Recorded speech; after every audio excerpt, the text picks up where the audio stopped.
Permit. और इसके बाद है कुछ एग्जाम्पल, बेसिक एग्जाम्पल जो फाइनाइट कोटि के ग्रुप बनाते हैं। कौन कौन से बनाते हैं वो देख लेते हैं एक तरफ पर। देखो एक एग्जाम्पल लेके चलते हैं जी, है ना, इसमें एलिमेंट लेते हैं 0 और संक्रिया लगाते हैं बेटा प्लस, एक पद लेते हैं 1, संक्रिया लगाते हैं इनटू, ठीक है।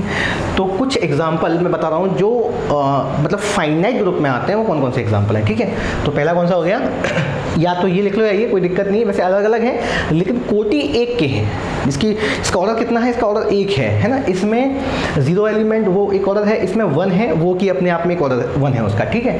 संक्रिया बदल गई है, ये प्लस है ये इनटू है। पहले ये चेक कर लेते हैं क्या ये समूह होंगे या नहीं होंगे, क्या ये ग्रुप बनाएंगे नहीं बनाएंगे। मतलब एक AS बनाया अपन, AS मतलब एक नॉन एम्प्टी सेट, जैसा कि आपको दिख रहा है ये नॉन एम्प्टी सेट है। तो इनको लेके और इन संक्रियाओं को लेके, इनके सामने लिखी हुई है उनको लेके हम एक AS बनाएंगे और देखेंगे AS कब बनेगा, जब सेट नॉन एम्प्टी हो तो वो नॉन एम्प्टी है। ये देखेंगे संक्रिया कैसी हो, बाइनरी हो, तो वो हम चेक करेंगे, ठीक है। देखो समूह या ग्रुप सिद्ध करते समय, प्रूफ करते समय हमें ये बताना होगा कि समरत नियम लागू होता है या नहीं। वैसे जब हम बीजीय पद्धति बोल देते हैं, अलजेब्रिक स्ट्रक्चर बोल देते हैं, तो उसमें वो चीज़ समावेशित हो जाती है, उसमें वो आ जाती है कि भाई संक्रिया कैसी रही होगी, बाइनरी होगी, तभी तो वो हुआ। लेकिन फिर भी हमको दिखाना तो पड़ता है एक बार, ठीक है। तो आप देखो समरत नियम देखते हैं पहले इसमें कि समरत नियम लागू होता है नहीं होता, ठीक है। समरत नियम, क्लोजर प्रॉपर्टी, ये लागू होती है या नहीं होती है ना। तो आपको ये पता है कि समूह में से 2 अवयव निकालने होते हैं, ठीक है। पहले मैं इसका एग्जांपल लेके चलता हूँ फर्स्ट वाले का। इसमें से 2 एलिमेंट निकालने हैं भाई, अवयव एक ही है तो इसी को 2 दफ़ा निकालोगे आप। एक तो 0, फिर वापस से क्या निकालोगे 0, तो 0 और वापस से क्या निकालेंगे 0। ये किसके एलिमेंट है, जी के एलिमेंट है। जब ये जी के एलिमेंट है तो हम क्या करेंगे, इन दोनों को आपस में उस संक्रिया के तहत ऑपरेट कराएंगे जो कि हमें दी गई है। कौन सी बताओ, प्लस की है, तो 0 + 0 इक्वल टू कितना आएगा, 0 आएगा, ठीक है। ये समझ में आ गया, कितना आएगा, 0 आएगा। और ये जो नया एलिमेंट आया वो भी किसका अवयव है, जी का अवयव है, तो बिलोंग्स टू जी। तो ऐसा जब हो जाता है तो समरत नियम का पालन होता है। मतलब जो संक्रिया है वो कैसी होती है, क्लोज्ड होती है उस सेट में। जो ऑपरेशन है वो कैसा है, मतलब जो एडिशन है वो क्लोज्ड है किसमें, जी में, ठीक है। मतलब क्लोजर प्रॉपर्टी को फॉलो करता है। इसके बाद सहचर नियम। देखो सहचर नियम में मैंने आपको पहले बता रखा है कि देखो संक्रिया चाहे प्लस हो चाहे इनटू हो, ये हमेशा सहचारी होती हैं, ठीक है। संक्रिया चाहे वो योज्य हो चाहे वो गुणन संक्रिया हो, मतलब एडिशन हो चाहे मल्टीप्लिकेशन हो, ये दोनों कैसी होती हैं, एसोसिएटिव नियम को फॉलो करती हैं। जो मतलब नियम होता है एसोसिएटिव, उसको क्या करेंगे, फॉलो करेंगे। कहने का मतलब मेरा मतलब है कि A + B + C is equal to always क्या होगा, A + B + C ऐसे होगा, चाहे उसको ऐसे ऐड करें चाहे ऐसे ऐड करें। ऐसे ही A × B × C होगा, चाहे उसे ऐसे ऐड करें चाहे उसे ऐसे ऐड करें। तो इसका मतलब कोई ये वो नहीं है कि इनमें कोई बदलाव आने वाला है। ये सिंपल एक मतलब एडिशन है, सिंपल मल्टीप्लिकेशन है, ठीक है ना। अब आगे देखो, ये समझ में आ गया होगा। तो सहचर नियम क्या है, संक्रिया प्लस है तो कैसी होगी, सहचारी होती है। प्लस सदैव कैसी होती है, सहचारी होती है, ठीक है, या सहचर नियम को फॉलो करती है, ठीक है। नंबर 3 क्या है, देखो नंबर 3 होता है आइडेंटिटी एलिमेंट। तो देखो आइडेंटिटी एलिमेंट का एग्जिस्टेंस है क्या इसमें, जी हाँ बिल्कुल आइडेंटिटी एलिमेंट इसमें है। कौन होता है, प्लस के लिए 0 होता है जो जी में है, इसका मतलब आइडेंटिटी एलिमेंट का उसमें एग्जिस्टेंस हो गया। चौथा क्या होता है, इनवर्स एलिमेंट। तो शून्य का इनवर्स क्या होता है, शून्य का इनवर्स तो शून्य नहीं होगा। आपको मैंने बताया था कि जब भी हम इनवर्स निकालते हैं तो संक्रिया का पता होना बहुत आवश्यक है। संक्रिया क्या है, देखो प्लस के लिए किसी भी एलिमेंट स्मॉल a का जो इनवर्स होता है वो -a होता है। प्लस के लिए किसी भी एलिमेंट a का इनवर्स कितना होता है, -a होता है। तो शून्य का कितना होगा, -0 होगा। बट -0 तो शून्य ही होता है, शून्य ना तो पॉजिटिव होता है ना नेगेटिव होता है। तो 0 में ऐसा क्या ऐड करें कि वापस से 0 आ जाए, तो 0 ऐड करना पड़ेगा। ये तो आइडेंटिटी हो गया। तो इसका मतलब 0 का इनवर्स कितना हो गया, 0। अब कुछ लोग कहेंगे 0 का इनवर्स डिफाइन नहीं है। वो कब नहीं है, जब अर्थमेटिक्स है या जब मल्टीप्लिकेशन ऑपरेशन है, क्योंकि यहाँ पे अपन इसका मतलब 1/0 से लगाते हैं, 1/0 से लगाते हैं, जो कि पॉसिबल नहीं है, जो कि वैलिड नहीं है, ठीक है। लेकिन ये वैलिड है इस संक्रिया के लिए, ठीक है। तो यहाँ आपको ऐसी चीज़ें देखने को मिलेंगी जो कि एक्चुअल मैथमेटिक्स में नहीं होती हैं, अर्थमेटिक्स में, बट यहाँ इस स्पेस में हो जाएंगी। ये कौन सा स्पेस है, समूह, ठीक है ना। तो यहाँ हो जाएंगे। अब आगे देखो, तो हमने देखा कि समूह जी क्या, ये समूह जी क्या बन गया है संक्रिया के लिए, मतलब जो AS है अलजेब्रिक स्ट्रक्चर, ये क्या बन गया है, समूह बन गया है, ठीक है। इसी तरीके से सेम ये भी क्या बन जाएगा, समूह बन जाएगा, क्या बन जाएगा, ये समूह बन जाएगा। इसमें 1 आइडेंटिटी एलिमेंट हो गया इनटू के लिए, समरथ नियम लग जाएगा इसमें, मतलब जो प्रॉपर्टी है क्लोजर प्रॉपर्टी वो भी लग जाएगी। कैसे लग जाएगी भाई, 2 एलिमेंट लो, दोनों समान लेने पड़ेंगे, 1 1, 2 ले लिए 1 1, ए का मान 1, बी का मान 1, 1 × 1 दैट इज 1, तो वो वापस से इसमें आ गया, समरथ नियम हो गया। सहाचर नियम एसोसिएटिव लो, ये क्या है, ये आपको पता है कि 3 एलिमेंट लेने हैं, 3 मतलब कौन से, ये 3 लेने पड़ेंगे 1 1 1, अब उनको चाहे ऐसे ऐड करो चाहे ऐसे, आएगा तो 1 ही। तो संक्रिया तो कैसी होती है, सदैव सहाचर नियम को मानती है, उसको फॉलो करती है, ठीक है। तो ये भी हो जाएगा, कोई दिक्कत नहीं है। इसके बाद तत्समक हो गया प्रतिलोम अवयव, एक का प्रतिलोम कितना होता है इनटू के लिए, कितना होता है इनटू के लिए 1/1, तो कितना आएगा 1। इसका मतलब ये दोनों क्या बनाएंगे, समूह बनाएंगे, ठीक है। ये कितने कोटि के हैं, ये 1 कोटि के, ठीक, मतलब इनका जो ऑर्डर है वो कितना है 1 है, ठीक है। अब इसके बाद हम अगला देख लेते हैं एक बार, देखो भाई, जिनका ऑर्डर कितना हो, जिनका जो ऑर्डर है वो 2 हो, ठीक, वो समूह कौन कौन से हैं, जिनकी कोटि कितनी है 2 है। तो देखना एक बार, बहुत ही अच्छा सा एग्जांपल मैं आपको देता हूँ, G 1 - 1 संक्रिया क्या है अपने केस में, मल्टीप्लिकेशन, ठीक है, मल्टीप्लिकेशन संक्रिया है, ठीक है ना। देखो एक बार, देखो यहाँ पे इसमें कितने एलिमेंट है, 2 एलिमेंट है, ठीक है ना। अब देखना हमें नंबर 1 क्या बताना है, समरथ नियम बताना है। तो समरथ नियम कैसे बताओगे, बताओ 2 एलिमेंट लोगे, इसमें से कोई से भी 2 एलिमेंट, यदि आपने पहला एलिमेंट 1 लिया, दूसरा -1 लिया, और संख्या क्या है इनटू है, तो 1 × -1 कितना आएगा, -1 आएगा। तो नया एलिमेंट कितना आया, -1, क्या वो इसमें है, जी हाँ बिल्कुल है, दिख रहा है आपको, कितना है -1। अच्छा आपने यदि -1 लिया और फिर -1 लिया तो कितना आएगा, -1 कितना +1 आएगा, वो भी तो इसमें है, देख सकते हैं। अच्छा 1 लिया दोनों टाइम तो कितना आएगा, 1 आएगा, वो भी इसमें। तो आप देख सकते हो कोई से भी 2 एलिमेंट, फॉर ऑल है ना, फॉर ऑल सभी के लिए कोई 2 एलिमेंट लें और उनको यदि आपस में ऑपरेट कराएं तो उसी में आएंगे। तो ये क्या समरथ नियम हो गया, ठीक है, मतलब क्लोजर प्रॉपर्टी होगी ये वाली। सेकंड क्या है, सहाचर नियम, संक्रिया देखो इनटू है तो कैसी होती है, एसोसिएटिव होती है, हमेशा ही होती है, कोई दिक्कत नहीं, ठीक है। समुच्चय को देखने की कोई आवश्यकता नहीं है, क्योंकि संक्रिया क्या है, सदैव सहचारी है, हमेशा सहाचर नियम को फॉलो करती है, ठीक है। एक तो ये वाली बात होगी। इसके बाद तीसरा क्या है, फर्स्ट क्लोजर प्रॉपर्टी हो गया, सेकंड सहाचर नियम हो गया, और तीसरा है तत्समक अवयव। इनटू के लिए कितना होता है भाई, E = 1 बिलोंग्स टू G, ठीक है। ये 1 होता है नहीं होता, तो समझ में आ गया होगा, एग्जिस्टेंस है नहीं है, बिल्कुल है, तो ये हो गया। इसके बाद चौथा क्या है, 4th पॉइंट क्या है, इनवर्स एलिमेंट। 1 का इनवर्स कितना है इनटू के लिए, 1/1, 1 इसमें है, कितना है -1 का माइनस, कितना -1 का 1/-1 या फिर -1/1 कुछ भी लिख लो, -1 ही आएगा, ठीक है।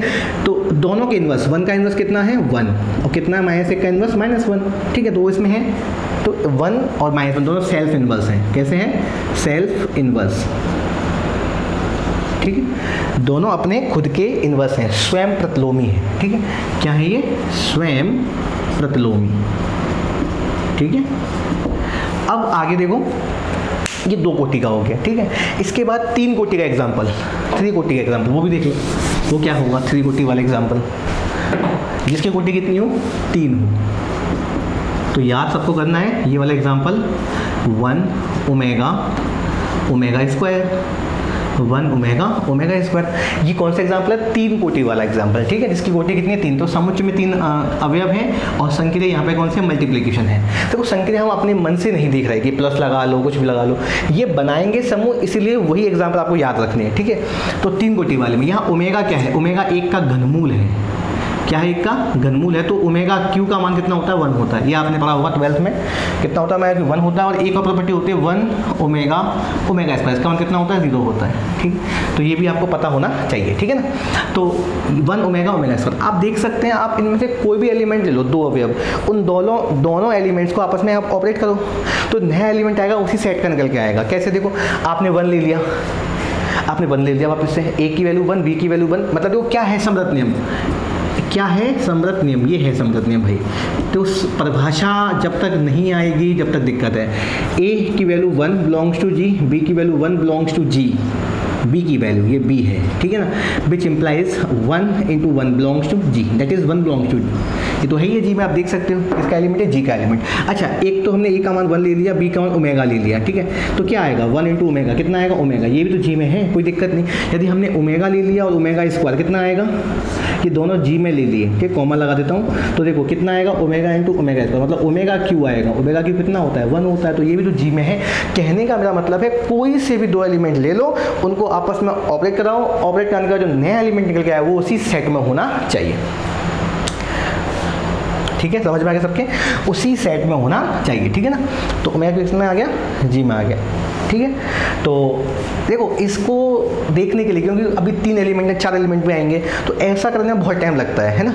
ऐसा करेंगे, सभी एलिमेंट्स को लेंगे, कितना क्या बहुत टाइम लग जाएगा, और सभी का बताना होता है, क्योंकि कोई भी 2 एलिमेंट ऐसे मिल गए, कोई भी 2 एलिमेंट ऐसे मिल गए जिनको आपस में मतलब संक्रिया कराएं, उनका संयोजन कराएं, उसके बाद वो एलिमेंट जो नया निकल के आया उस सेट में नहीं आया ना, तो बहुत दिक्कत होगी। फिर वो क्या नहीं बनाएगा, समूह नहीं बनाएगा, समृद्ध नियम नहीं होगा, तो बीजीय पद्धति नहीं बनाएगा, तो वो समूह नहीं बनाएगा। तो इसके लिए क्या करेंगे अपन, संक्रिया सारणी बनाते हैं। क्या बनाते हैं, संक्रिया सारणी परिभाषित करते हैं। टेबल कुछ इस प्रकार से, ये मार्कर दिक्कत कर रहा है फिलहाल, लेकिन आप लोग एंजॉय में रहें, बिल्कुल कोई दिक्कत नहीं है, सबको दिख जाएगा। देखो यहाँ पे लिखते हैं अपन संक्रिया, इनटू है, मल्टीप्लिकेशन है। यहाँ पे देखो ये पंक्ति है 1 ओमेगा ओमेगा स्क्वायर, मतलब रो है, ये कॉलम है 1 ओमेगा ओमेगा स्क्वायर, ठीक है ना। 1 omega omega square, 1 omega omega square, यहाँ कितना आएगा, यहाँ 1 आएगा, यहाँ कितना आएगा, ओमेगा। कैसे आएगा ये, 1 इंटू 1 कितना आएगा 1, 1 इंटू 1 कितना आएगा 1, 1 इंटू ओमेगा कितना आएगा, ओमेगा आएगा, 1 इंटू दिस कितना आएगा, ओमेगा स्क्वायर। कहने का मतलब है यहाँ से एक अवयव को पकड़ना है, उनका मल्टीप्लिकेशन सबसे कराना है। संक्रिया क्या है, मल्टीप्लिकेशन, प्लस नहीं है, प्लस होता तो ऐड करना होता, यहाँ ऐड नहीं करेंगे, यहाँ क्या करेंगे, प्लस करेंगे, तो 1 इंटू 1 कितना आएगा, 1 आएगा, ठीक है। ये कितना आएगा, ओमेगा आएगा, कितना आएगा, ओमेगा स्क्वायर आएगा, ओमेगा इंटू 1 कितना आएगा, ओमेगा, ये कितना आएगा, ओमेगा स्क्वायर, ये कितना आएगा, ओमेगा क्यू, मतलब कितना होता है, 1 होता है। ओमेगा स्क्वायर इंटू 1 कितना आएगा, ओमेगा स्क्वायर, ये कितना आएगा, ओमेगा क्यू, मतलब 1 होता है, ये कितना आएगा, ओमेगा की घात 4, कितना आएगा, ये घात 4, और ये कितना होता है, ओमेगा इंटू ओमेगा क्यू, मतलब कितना 1। तो कहने का मतलब है ये बन गई टेबल अपनी, ठीक है। तो ये 1 आ गया, ये ओमेगा ओमेगा स्क्वायर। आप देख सकते हैं जितने भी एलिमेंट्स मिल रहे हैं, देखो 1 मिल गया, ये कोई यहाँ 1 मिल गया, यहाँ 1 मिल गया, जितने भी एलिमेंट, क्या सभी एलिमेंट इसी सेट के हैं, क्या सभी एलिमेंट्स इसी सेट के हैं, जी हाँ बिल्कुल है। आप देख सकते हो 1 ओमेगा ओमेगा, ये तीनों में से कोई ना कोई रिपीट हो रहे हैं, 1 ओमेगा ओमेगा स्क्वायर, इन तीनों में से रिपीट हो रहा है, रिपीटिशन सेम हो रहा है। तो कहने का ये मतलब है कि संक्रिया सारणी से ये बिल्कुल स्पष्ट है कि सभी अवयव किसके हैं, उस सेट के हैं। इसका मतलब जो ऑपरेशन है वो कैसा है, क्लोज्ड है, किसमें, उस सेट में, मतलब समृद्ध नियम को फॉलो करेगा ही करेगा, ठीक है ना। तो ये चीज़ होगी। इसके बाद क्या है, देखो ध्यान देना, संक्रिया कौन सी है, मल्टीप्लिकेशन, तो सहाचर नियम होता है सेकंड नंबर पे। तो ये कैसी होती है, हमेशा एसोसिएटिव होती है, ठीक है ना, उस नियम को होल्ड करेगी हमेशा, ठीक है ना। तो समुच्चय जी में भी करेगी, इसका मतलब सेकंड नियम भी फॉलो हो जाता है। तीसरा नियम क्या है, तीसरा जो एग्जाम है वो क्या है, तत्सम अवयव का अस्तित्व, तो कितना है, इनटू के लिए 1 होता है, तो 1 भी इसमें है, तो ये भी हो गया। चौथा क्या है, प्रत्येक अवयव का इनवर्स निकालना है, ठीक है। क्या निकालना है, प्रत्येक अवयव का इनवर्स निकालना, तो वो भी देख लेते हैं अपन, क्या प्रत्येक एलिमेंट का इनवर्स इसमें है या नहीं। प्रत्येक एलिमेंट का इनवर्स इसमें है। देखो 1 का इनवर्स कितना होगा वो भी देखेंगे, कितना होगा ओमेगा का वो भी देखेंगे। आपको ये पता है कि किसी का भी इनवर्स निकालना है तो उसका रेसिप्रोकल होगा, क्या होगा, उसका रेसिप्रोकल होगा, ठीक है। अब यहाँ ध्यान दो, तुम देखो ऐसे निकालोगे टाइम लग जाएगा, इससे देख लो एक बार, देखो आप ये देखो क्या होता है इनवर्स एलिमेंट की, एक ही संक्रिया यदि हम उसके इनवर्स से कराएं तो आइडेंटिटी आता है, क्या आता है, आइडेंटिटी आता है। तो आप ये देखो कि आइडेंटिटी कब आ रहा है, जैसे मान लो जब ये आइडेंटिटी आएगा तब जिनसे हमने संक्रिया कराई वो क्या कहलाएंगे, एक दूसरे के प्रतिलोम कहलाएंगे। कहने का मतलब है जब भी आइडेंटिटी आएगा या आया तो कब आया, जब कोई 2 अवयव लिए, चाहे समान चाहे समान, तो दोनों की क्या हुई, संक्रिया हुई। तो जब आइडेंटिटी आएगा उस स्थिति में दोनों अवयव क्या कहलाएंगे, एक दूसरे के इनवर्स कहलाएंगे। देखो 1 ये आइडेंटिटी आया, ये कब आया, जब 1 को किससे किया ऑपरेट, 1 से किया, इसका मतलब 1 का इनवर्स कितना हो गया, 1 हो गया, ठीक है। ये भी बना गया, 1 कब आया, जब ओमेगा को किससे किया, ओमेगा स्क्वायर से किया, किसको, ओमेगा को किससे किया, ओमेगा स्क्वायर से, इसका मतलब ओमेगा का इनवर्स कितना हो गया, ओमेगा स्क्वायर हो गया, है ना। और यहाँ के देखो कब आया 1, जब हमने ओमेगा स्क्वायर को किससे किया, ओमेगा से ऑपरेट किया, इसका कितना आया, ओमेगा आया, ठीक है। तो आप देख सकते हो ये हो गए इनके इनवर्स एलिमेंट, ठीक है। अच्छा मैंने आपको एक चीज़ बताई थी अभी, यदि ओमेगा का ओमेगा स्क्वायर है, मतलब ए का यदि बी है तो बी का क्या होगा, ए होगा। बात समझ में आ रही है, यदि ए का बी है तो क्या होगा, बी का फिर ए होगा। तो देखो यहाँ पे ओमेगा कितना है, ओमेगा स्क्वायर है, तो कितना है ओमेगा स्क्वायर का, ओमेगा है, ठीक है ना। तो ये चीज़ हमें समझनी है। तो ये क्या हो गया, समूह बन जाएगा। ये जो बीजीय पद्धति है, मतलब समुच्चय और संक्रिया दोनों को मिला दिया, निकाय बना दिया जाए तो ये निकाय का कहलाएगा, एक समूह कहलाएगा, ठीक है ना। अब ये समूह क्रमबिन में भी है, क्या है ये क्रमबिन में। टेबल से चेक कैसे करना है क्रमबिन में नियम को, टेबल से चेक कैसे करें कि ये नियम क्रमबिन में नियम को फॉलो करेगा जो संक्रिया है। देखो इसको कहते हैं प्रिंसिपल डायगोनल, क्या कहते हैं इसको, प्रिंसिपल डायगोनल, मुख्य विकर्ण, ठीक है। तो मुख्य विकर्ण जो है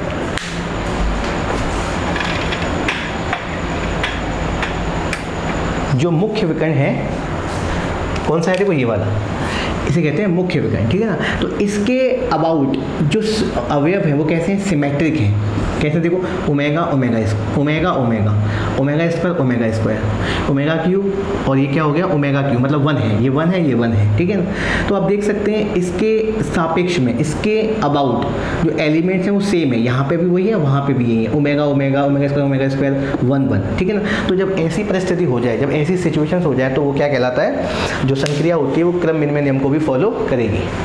समझ में आगे बात, किसको फॉलो करेगी, क्रम विनिमय नियम को फॉलो करेगी, ठीक है। तो सबके समझ में यहाँ तक आ गया होगा, कोई दिक्कत नहीं। पर मैं चेक कर लेता हूँ कैमरे को, कोई प्रॉब्लम तो नहीं आ रही। हाँ ठीक है ना। तो ये 3 कोटि के एग्जाम्पल हमने देख लिए। पहला क्या था 1 कोटि का 0 1, जिसमें 2 एलिमेंट है 0 1, ठीक है। 0 जिसमें होगा संक्रिया प्लस होगी, ऑब्वियस सी बात है। क्यों हुई प्लस, क्योंकि 0 का आइडेंटिटी एलिमेंट है भाई, वो नहीं आएगा समूह कैसे बनेगा। तो 1 वाले की इसमें संक्रिया × होगी, ठीक है। तो तत्समक अवयव का अस्तित्व होना चाहिए, ठीक है। उसके बाद हमने 2 कोटि का एग्जाम्पल देखा, इसमें 1 और -1 2 एलिमेंट है, 1 और -1, ठीक है। संक्रिया क्या आती है मल्टीप्लिकेशन, प्लस के लिए नहीं बनाएगा, वो प्लस के लिए नहीं बनाएगा, ध्यान रखना।